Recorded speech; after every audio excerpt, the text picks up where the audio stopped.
Hey, it's Sarah with the Universal Design Project. Today, Daniel Barnhart is going to share his story about what it's been like living with a disability his entire life.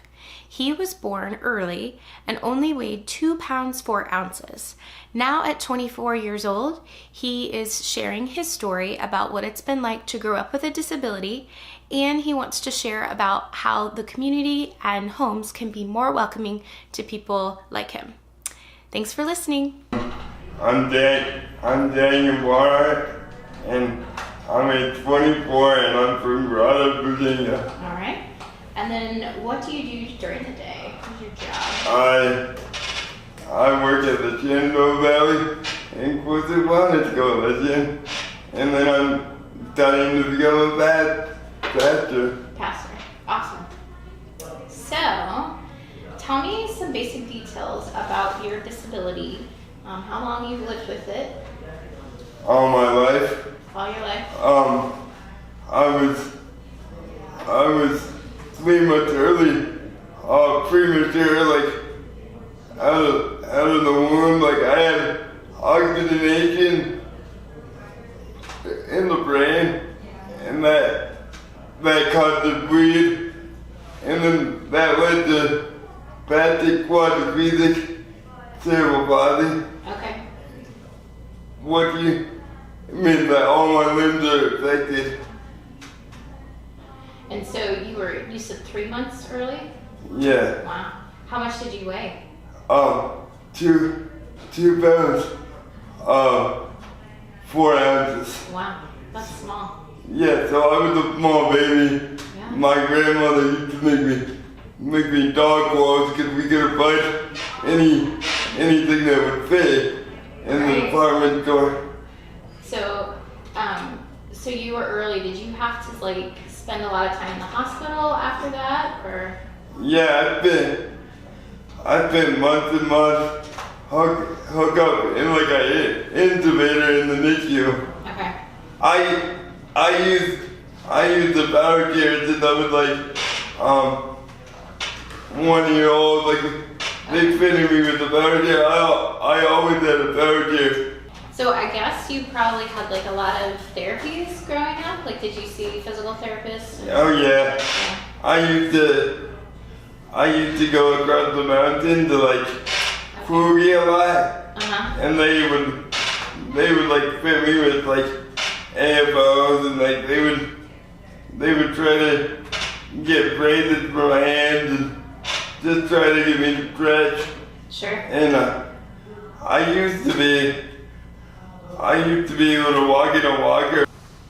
I would just use the walker with the PT to walk around during school. If we had recess or if we had break time, I would walk with the PTs. That makes sense. To walk around the track. Okay. And I would walk at home to do exercise. And then one summer, I think when I was in 8th grade, my power chair kind of got destroyed, the back got destroyed. So I had to be in the pushchair, and the pushchair didn't really support me, and it gave me scoliosis. Oh. So I also have intense scoliosis and intense lordosis. And that's because you were in a chair that didn't work well for you. Yeah. Wow. So then after that, was it harder to walk after that? I couldn't walk in the walker after that because I would crook it. Sure. And it was too painful to, walk in the walker. Daniel shares a little bit about what it was like growing up with a disability and growing through school. School, I couldn't talk until I was 3 years old, and the doctors actually said I wouldn't be able to talk. So they actually tried to teach me with sign language. Huh. So then I remember in preschool I used to be in special ed, and I remember they used to teach me the signs for apple and all the time, and somebody would grab my hand and guide me and try to give me to make the sound. And then all of a sudden, I started talking and they were like, holy crap, we can't put this guy in preschool. He's gotta go to, regular ed, he's gotta go to kindergarten. Sure. So then when I was like 2 years later, I went to kindergarten and then I started regular ed. Okay. So did they find, was it easy for them to figure out ways for you to get into the regular programming? Like, did you have therapists help you, make it easier for you to learn in the classroom, or? I always had resource support in the classroom, but I kind of have a learning disability, so it was hard to teach you math. Sure. And I'm still not good at math, and I would fail every spelling test, and it was hard for me to read, because I would start a page, and then I couldn't track it with my eyes. Okay. And I always got lost in what I was reading, and when I would start to read, I would get out of breath. Because you had to concentrate on it so much. Yeah. Yeah. So, school was always challenging. They never really knew how to teach me, because I was so new, and it was the early 2000s, and everything was new for disabled people at that point. Mm-hmm. So do you ever feel like you found something that worked really well, or was just school just a struggle? I felt like school was always a struggle, but it's if I had good A's, they would try to push me and try to have me formulate into this, and in the 6th grade, that's when I started making A's, and before that I would make it C's and not really producing well in my school, because it was just hard for me. But it was always cool to talk to another person and formulate my thoughts, because I have trouble formulating my thoughts, but just to piggyback with another person was helpful. And because I was so bad at spelling, and because I was so bad at math, I think a lot of the time people knew I was logically smart. So I think a lot of the people gave me a path in life and been oh yeah, let's just help him a little bit. Let's just guide him a little bit, so he does achieve success.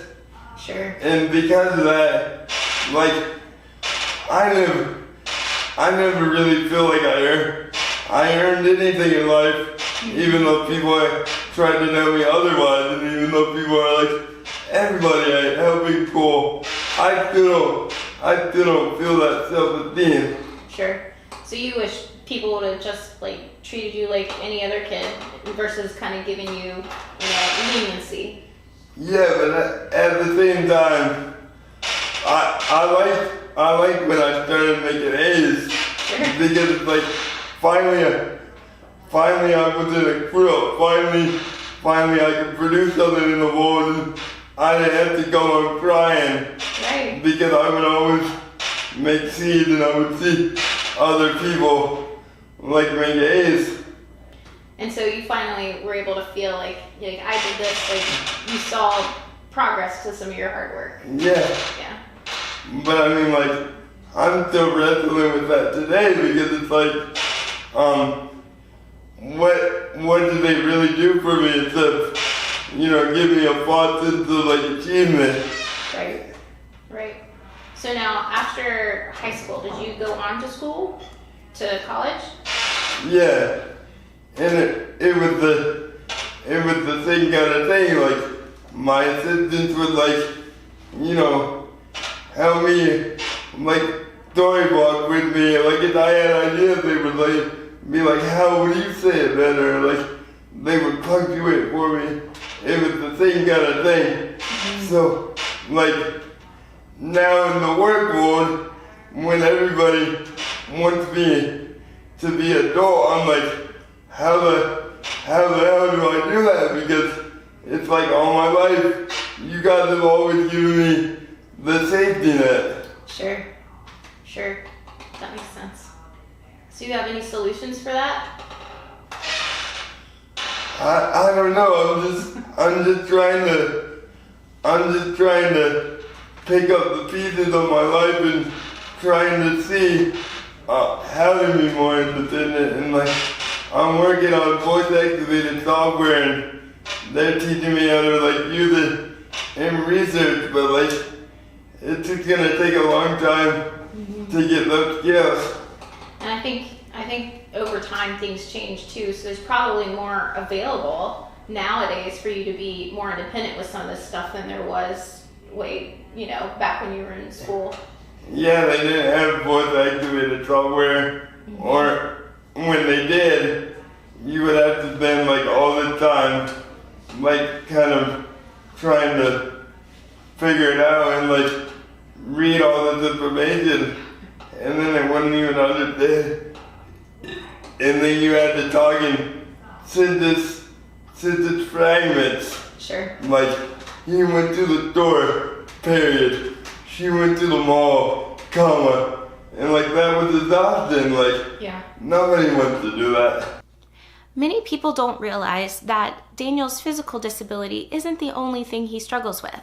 He also struggles with things emotionally and mentally as well.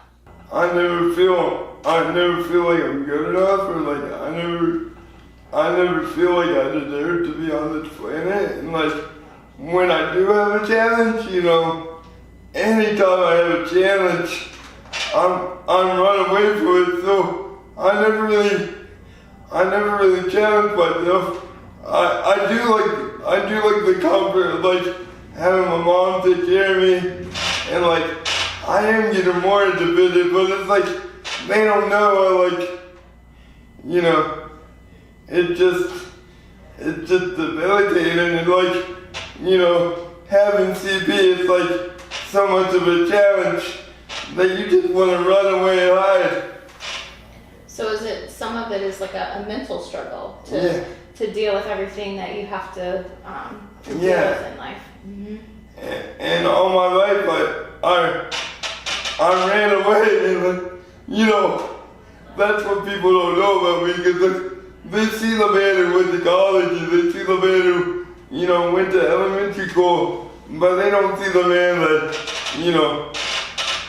struggled with social anxiety. Like, I have severe anxiety, and like, because of that, like, I had a gag reflex, and, like, I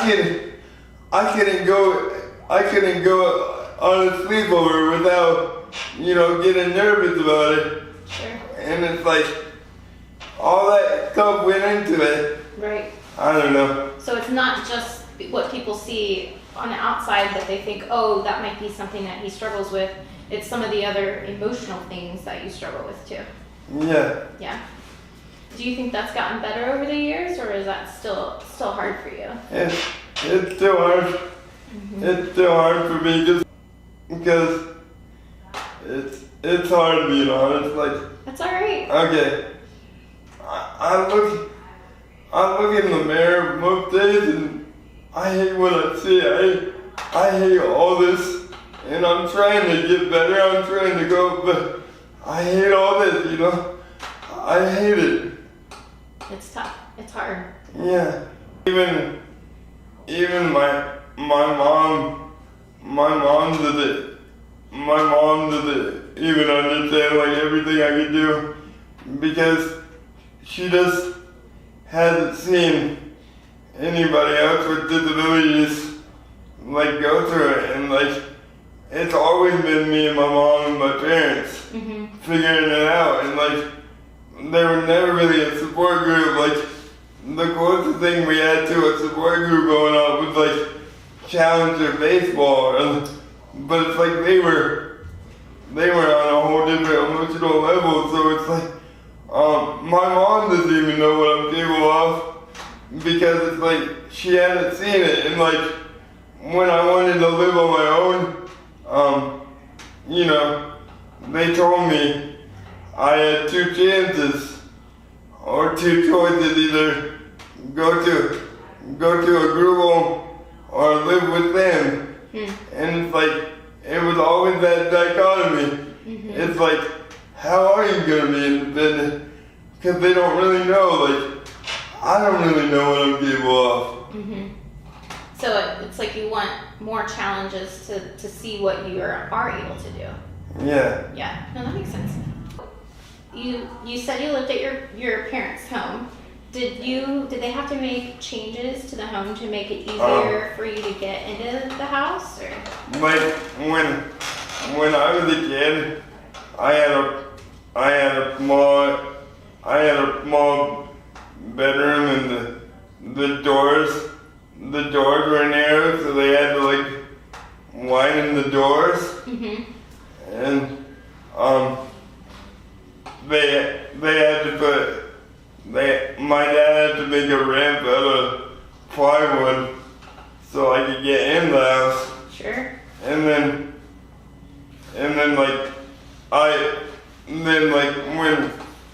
when my little brother came, we had to like change my bed into a bunk bed, and then that was too small for me. So they had to build an addition like to the house. Now I have like a walk-in shower. Okay. And before I had to get into a tiny like bath, it was like bright yellow, and my dad get in the bathtub with me to like actually, you know, shower me. Sure. And like that was challenging. So when we were able to get the walk-in shower, that was like a lifesaver, because I could just sit in a bath chair and then like basically, you know, roll in the walk-in shower. So to answer your question, like I guess they had to give me a bath chair too, because it's like I can't like support myself or stand up in like a bath. Right. And I can't sit in a regular chair because of my scoliosis. Sure. So I guess the house you lived in really wasn't designed for someone that had a disability. No, not at all. Like that, you know, it was the typical brick house, and like it had a small kitchen, and the doors were very narrow. Like it was not very good at all. So is it hard for you to get around the house now? Like, are there still some tight spots, or are you able to access them? No, my parents were able to, like, even though I got them an arm and a leg, like they were able to like hire a contractor to like widen the doors so I could get around. Good. And that was very helpful. Good. Because it used to be very narrow. No, that makes sense. Like, are you able to get like out onto the deck in the backyard and stuff like that, or? Yeah, I used to not be able to, because we had a little like tiny patio with like a green door, and like it was like a normal patio with like a green door with like steps and stuff, and it was just a little tiny deck, but then with this addition, like, again, it cost them a lot. They're still paying it off. It was like a 30-year loan. Oh, right. But they were able to like build a deck, and it has a ramp on it, so I could get onto the deck and enjoy the sun. Good. So you're able to get outside a little bit. That's good. When they got the addition, like before, they had like normal doors, and like I couldn't open the door myself, but like then like with the addition, they were able to like install a door with like, hand controls, so I could like press the button and then walk into the door. Before I didn't have that luxury and people had to open the door. Sure. And like I said, we only had two bathrooms at the time, so it was like the one bedroom was very tiny and the sink was too high for me to reach, and I couldn't get there, and it was very tight. Mm-hmm. But then when they were able to like put in my bathroom with the new addition, they were able to like put in a sink that had hand scissors that I could like go up to and like wash my hands, or like, well, I can't wash my hands because I'm not that talented. I wish I was, but I'm not. But it's like I could still touch the thing and like you could go up to it. Yeah. And reach it if you needed to. Yeah. Yeah. No, that's good, because I think sometimes people don't think about those simple things like turning on a faucet or opening a door by yourself. Like being able to have that, like being able to open a door yourself is huge. Yeah. To be able to get from one place to another. Yeah. I mean, I don't use it as much as I should because I'm kind of a lazy guy, but we're all kind of lazy, aren't we? We can pick and choose the things you want to work on, yeah. Let's see. So you don't drive yourself, but how do you get from place to place around the community? I have like assistants that like take me to where I want to go, or like but it's like I have to be guided, and like that's like really hard for me. Like when I used to go into the supermarket, like the aisles were really tight, so it was kind of hard for me to go through the aisles. Mm-hmm. And like I would knock like stuff down just because the aisles were not so small. Yeah. Mm-hmm. And they were tight. Or they had displays sticking out, or things like that. Mm-hmm. And that was really challenging. And honestly, like any crevice on the sidewalk or any like unexpected pile was like really, really jarring, because it's like I'm driving and all of a sudden like the sidewalk is really smooth. But then all of a sudden, like, you got a pothole, it's like, I don't see that coming. Right. And then it messes me up driving-wise, Mm-hmm. and then I run up the sidewalk or something. Right. So, like, barriers, like cracks or poles or trash or whatever can be a big issue for you. Yeah. Mm-hmm. No, that makes sense. How does your disability impact how you do things in the community for leisure, recreation, or social activities?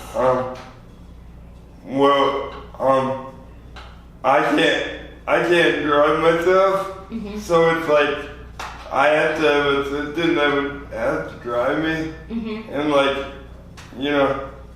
it's an assistant that show up, I might not be able to go to a place. Right. Or like, fitness. Mm-hmm. Fitness activities were always really hard for me, because the therapist would try to like dictate like all the stuff for me, like you gotta do this, like a list, and they would like say you have to like stand up in a tender, like I don't know, like how many times a day. And like when I was a kid, I wasn't about that, because it's like, I wanted to have fun. Yeah. I didn't want to work out, and like, I didn't like that the therapist would like guilt trip me and like make me feel like I would have to work out. So you wanted to do something that was more meaningful and fun to you than some of the things that you were doing.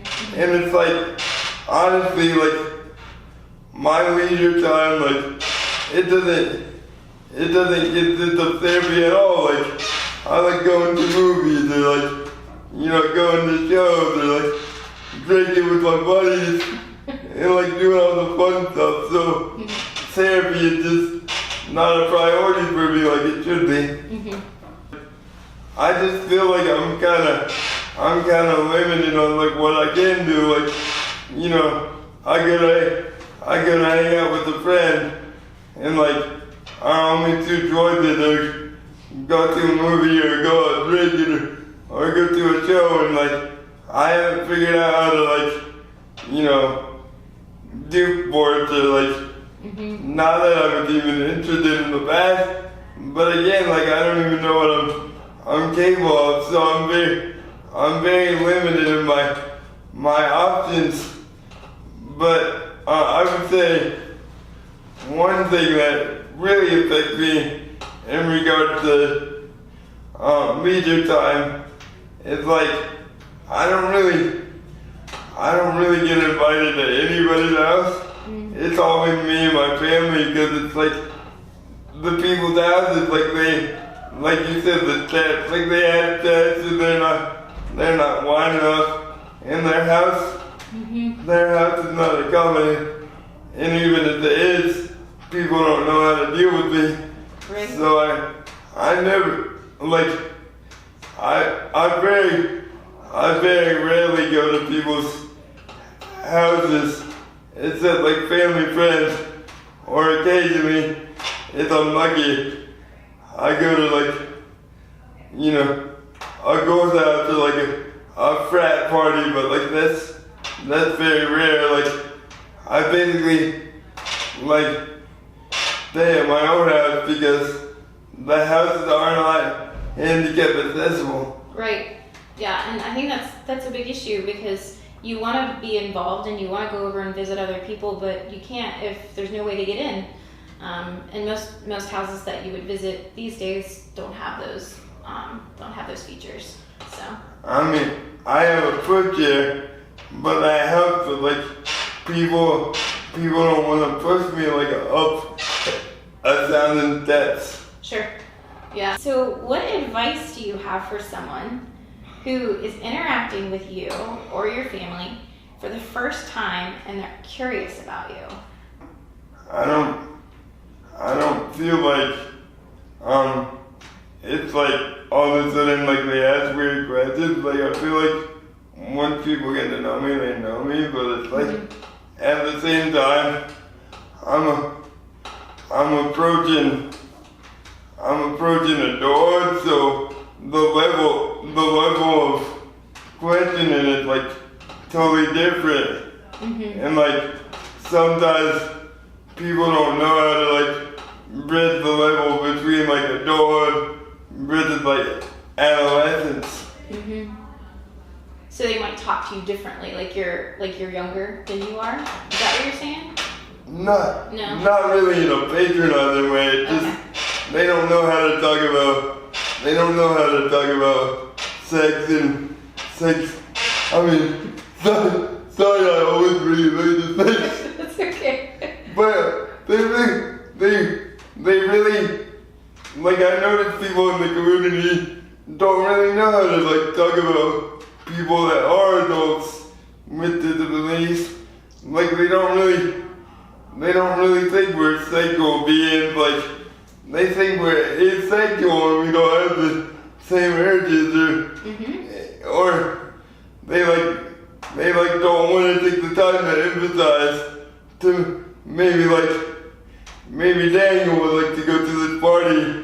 It's like a totally different world because they don't know how to emphasize, so they're like, oh, I'm just gonna wash my hands over there. Or they think it's okay if they like invite me to the movies every once in a while, and they're like, I did my civic duty, now I'm back to my regular life. Sure. Do you have any advice for people when they're interacting with you? Like, just be ready to expect the unexpected, because I love shock value, and I I like messing with people, so, and also, like, I come across, like, I don't care, like, I come across, like, very cynical, or, like, I don't care about life, but it's just like a protecting mechanism, so I don't get rejected, so just have compassion to me and know that sometimes I would put on an act like everybody, but it's just to protect myself, because I don't really want to get hurt, because I feel like I've been rejected by my peers so many times. Like in high school, they never really invited me to the parties, or like my mom used to fight every day to try to get me invited to a birthday party. And it's like when you grow up in that environment, it's like it does really mess up things to you. Mm-hmm. It's like it's in the message like I'm not worth it. Mm-hmm. So you get kind of this attitude. It's like, fine, if you're not gonna take me seriously, then just forget you people, and life turns into a game. Mm-hmm. You know, and I'm gonna play the game and I'm gonna enjoy it, you know? Right. No, that makes sense. I think that's important to hear, because like you want to be invited and involved, and just like everyone else does, and so I think that people need to realize that. I think that's important. And honestly, even people, I'm like, this world is so busy, so it's like, you know, everybody's at work doing their own thing, so it's like there's not enough time to invest in me when they got like a million other things to do. Like, I don't want to like ostracize myself and make it like just a disabled problem. That's the problem with everybody. Like nobody has time in the world, but it's like sometimes it feels a little bit more pronounced. Sure, no, that makes sense. I think that is true in this day and age too. People are just busy for life and for connecting with people. And also too, like, I feel like none of my friends have been, like some of my friends are, but like none of my friends have been comfortable with like taking me to pee, or like it's always like the assistant job to take care of the physical stuff. Like it doesn't fall on them to like take me to pee, or like, you know, help me use the bathroom, or even feed me. Like that's the assistant job. So you haven't had a lot of friends that like have jumped into that task to help you with those things? Yeah, very, very rarely. Mm-hmm. Yep. And do you wish they would? Do you wish other people would help out in that way? Yeah, because honestly, like, you know, how am I ever gonna be intimate with somebody? It's like I'm on a date with a girl and you can't. I don't know. I don't want to get graphic with you because this is not what it's about. But it's like you can't even do that basic stuff. It's like, how do you be intimate? Right. You can't. Right. Yeah. I think it depends on the person. You know what I mean? Like I think there are people out there who look at things differently, and that might not be a big deal for them. But others, you know, it may. Yeah, absolutely. Mm-hmm. And I'm not gonna say everybody would like that, but it's like also too, like, it's like, I don't know how to talk about this issue, like to somebody, like, hey, you take me to pee because I really have to pee, because it's like, you know, it's kind of weird to take somebody's private time and just have them go. Like, it's a weird thing to ask. It's like I didn't even approve that.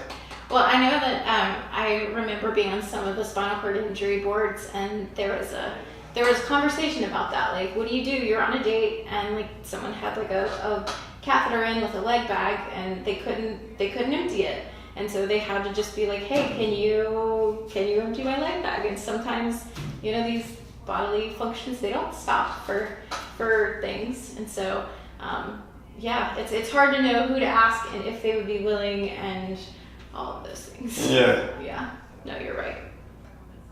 Is there anything in the community you would want to change to make it easier for you to do stuff? With a lot of like the historical buildings, like they get away with like so much. We're historical preserved, like we don't have to. I'm sure a lot of people say that because that's like the number one complaint. Yeah. It's like they find loopholes in the law, like we're historical reserve or like we're this and that. And we don't have to accommodate or something. Yeah, and it's like you read about what's happening now with the ADA. It's like they're trying to refill like some of the businesses, so some of the businesses don't have to be handicapped accessible, so it's all across the board. You know, and that limits where you're able to go, what you're able to do with people, and yeah. things like that.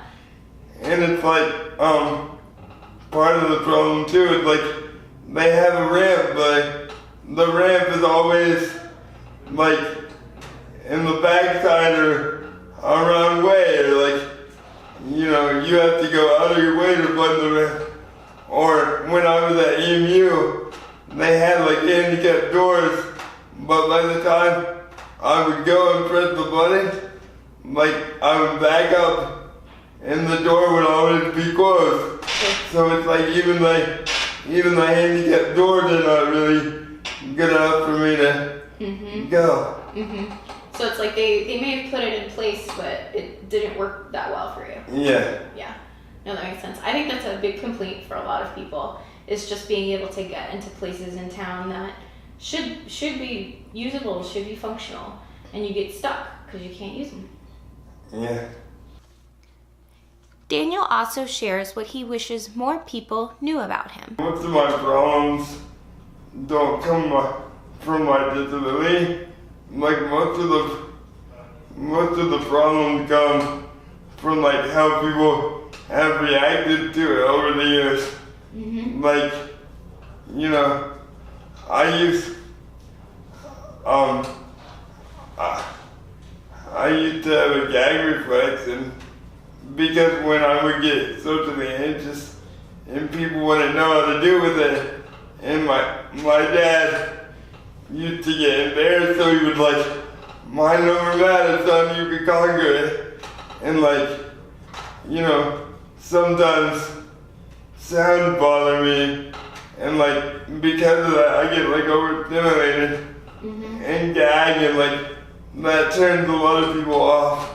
They might not say it, but I can see in their faces, they're like, it's just like, you know, a lot of the problems is not from my disability itself, but like how people react to it, and like even what you're saying underneath of that, like all the mental issues I struggle with, like my OCD or my like social anxiety or my thoughts of suicide and depression.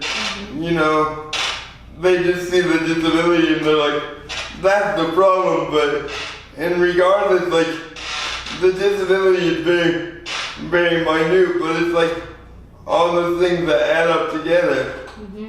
But it's like, it's so easy to blame the disability to be the problem.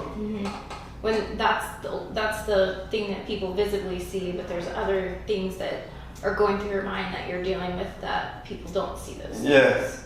Yeah. And like, I just feel like, you know, like, what really hits me is like,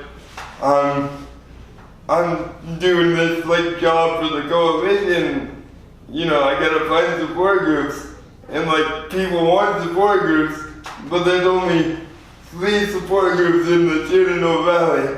And it's like, you know, there's not support groups for people, like you said, like the parenting, you have to figure it out on your own. And it shouldn't have to be that way. It's like we live in the year 2018, but then not resources available for people to learn, you know? Sure. So tell me a little bit more about the coalition, like what you're doing with the coalition. I'm just going around interviewing individuals and families to talk about the wellness opportunities and they dealt with in the past and what they're doing currently and what works and what doesn't work and a lot of the barriers. And so is one of the goals to like share like what opportunities are out there, and because you had mentioned like people just don't know, people are having to do their own research. Yeah. So it's just cool to be like, to finally be at the table, man. Because for years I had kind of a disassociated personality where I was like, I'm not disabled. Like I lived in denial, but actually I'm becoming more self-aware, and that's been really cool. Cool. Well, and to be able to like, I think with the Wellness Coalition, it's cool because you're advocating for yourself, and you're able to like connect with all these other people as well. So you know they don't feel alone, you don't feel alone. It's just nice to meet other people that are going through stuff too. Yeah, definitely. Well, that is all the questions I have. Is there anything else you want to talk about that we didn't discuss, or anything that's like burning in your mind that you want to talk about? So for me, like when people hear the word disability, it's either like one or two things: a guy that's like has a learning disability, or a guy that has his faculties all together. And it's like there's so many different extremes about what a disability is, and even like the government and the state services are like really struggling, like how do you measure disabilities? Because we all don't fit in the same box, but it's like people want us to. And oftentimes, you know, when I grew up and I heard the word disability, it was a kid helping in the special ed class, and that's all I saw.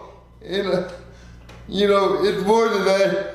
Or I feel like it's able-bodied people that are in charge of the organizations, and we need to get more disability people in charge so that we can guide other people that are with disabilities that are struggling. Well, thanks for doing an interview with me, Daniel. I appreciate it. Cool. Daniel is super excited to be a part of this interview, and he hopes that you are able to learn more about what it's like to live with a disability and how his disability has impacted his life. He feels like we're in a season of change where there's a lot of things happening and things are progressing, and he hopes that his story helps you understand how homes and communities can be more welcoming for people with a wide variety of disabilities. Thanks for listening to another story with the Universal Design Project, and stay tuned for more in the future. Thanks.